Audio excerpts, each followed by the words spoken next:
我有好朋友都係做消防員嘅，咁我知道阿師兄佢都係今日呢一間，咁所以我都代表我嘅屋企人啦，送上鮮花，多謝消防員今次嘅協助我哋嘅市民啦。希望我都可以表達一份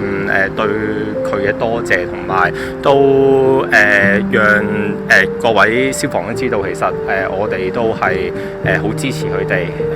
希望呢份精神都可以繼續去保留住，繼續多謝消防員繼續去守護我哋香港人。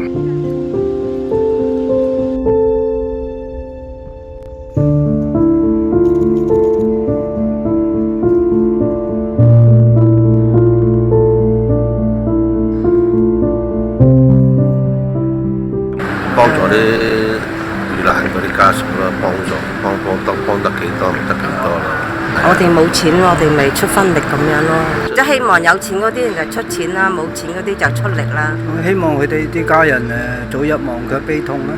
早啲精神同埋生活安寧啦。